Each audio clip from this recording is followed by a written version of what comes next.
Kimora Simmons' house catches on fire after calling out P. Diddy, you know what I'm saying? So I'm like, damn, nobody knows what happened or whatever like that, but it's in the news that, her house had caught on fire, you know what I'm saying? And don't nobody know, you know what I'm saying? But I believe she did speak on Diddy, I'm a little emotional, but I get like that. So do my kids. So sorry about that.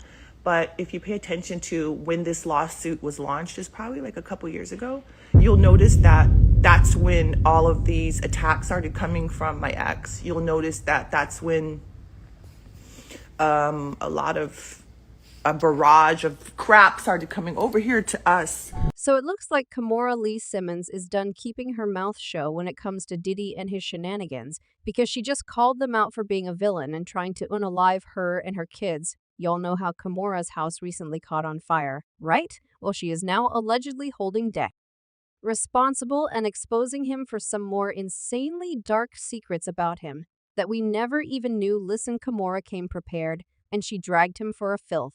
You guys know how much my family means to me, and you know how much my kids mean to me, and you guys know, all of you that know me absolutely know what kind of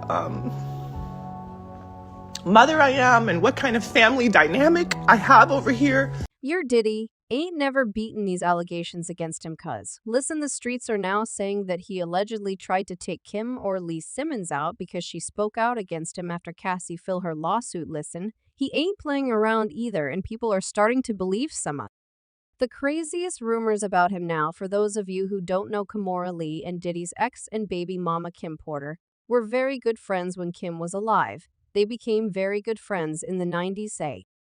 And they remained super tight until Kim passed away in 2018. Kimora has still remained a very good friend to Kim, even after her passing, because she is still very active in the life of Kim's kids, and she has played a mother role in the lives of her twin girls, Jessie and Della, and helped to raise these girls. Now, the fact that Kimora and Kim were best friends since the 90s means that Kimora was there firsthand to see the things that Diddy allegedly put him through. And listen, there were a lot of things that Diddy allegedly did to Kim. He has been alleged to have roughed up Kim a lot of the time, and from the reports, Kim had it just as bad as Cassie did, because from these reports on the internet, Diddy did the exact same thing to Kim, but he was able to get away with it because Kim never exposed him or spoke out about it publicly. But if there's one person who will know all the tea, is Kimora, and that explains why Diddy would allegedly want to take her out once she started hinting that she might expose him. Cass's lawsuit talked about how Diddy would put hands on her, and she said over the next decade, multiple times each year, Mr. Combs would beat Miss Venture, leaving B.R. on her body. After every instance in which he beat Miss Venture, Mr. Combs used his money and power to orchestrate extensive efforts to hide the evidence of his, including by hiding Miss Venture in hotels for days at a time to let her heal. The lawsuit also went on to list several instances of Diddy putting hands on her, saying, in 2015, Miss Venture spoke to a popular music manager at an after-party in a hotel suite in Las Vegas. Mr. Combs saw her speaking to the manager and sternly told her to step into the bedroom, but joining the suite in the bedroom, Mr. Combs beat Miss Venture severely. She ran from the corner to corner of the room trying to avoid Mr. Combs and kicking when she tried to lock herself in the bathroom. He pushed through and punched and kicked her while she curled up under the toilet.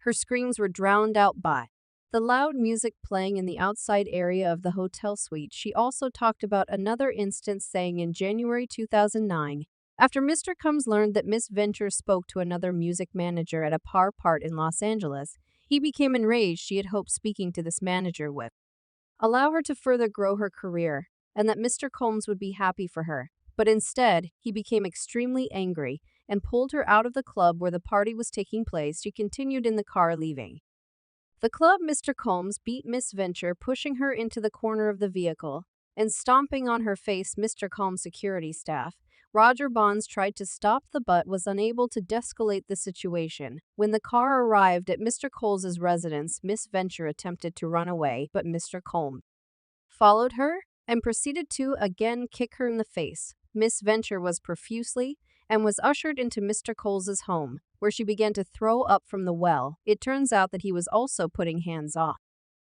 Kim that strongly, and he often left her with bruises as well. There was an incident that happened in 2015 that was reported heavily in the media, with reports saying that Diddy had beaten Kim so hard that he had broken her nose.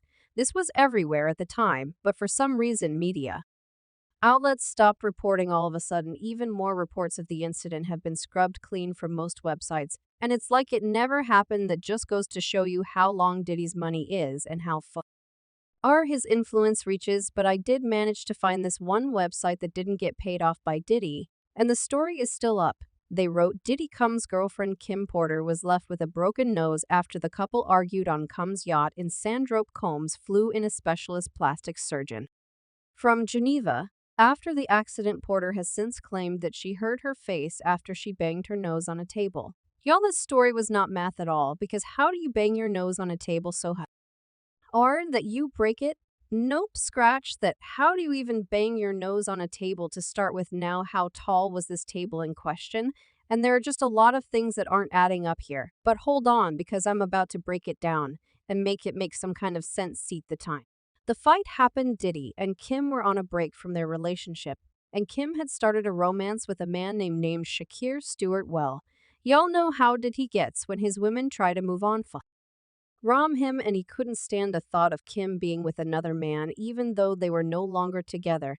And he allegedly put hands on Kim again and broke her nose. But the craziest part of all this is because a few weeks after this, Shakir was found dead with gunshot wounds, and it was ruled as self-inflicted injuries, if you get what I'm trying to say. And the investigation was closed after about 2 seconds. But that's not even the crazy EST part, because according to an anonymous report, Diddy had gone to threaten Shakir not long before he passed, and he ended up being Shakir up. The Insider reported that Kim was seeing Shakir, and Diddy found out, and he went apish. He tracked Shakir down to his hotel.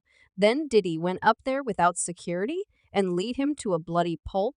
Don't let the shiny suits and curls fool you. Diddy will F a man up. Well, looking back, a lot of people are now convinced that it's not a coincidence that Shakir passed so soon after that. And they are now wondering if Diddy could have allegedly had something to do with it. Now, I'm not going to say that he did it. I'm not saying that he didn't do it either, though. And I'm leaving that up to y'all to come up to your own personal conclusions. Just know I laid it out there on the table for you. But doesn't this sound very familiar to something that went on with Cassie in her lawsuit about how she couldn't meet with other men because Diddy got jealous, and that she felt stuck in the relationship? She talked about how he would and always force her back to him every time she tried to leave and run away from him, and he would sick his team on her.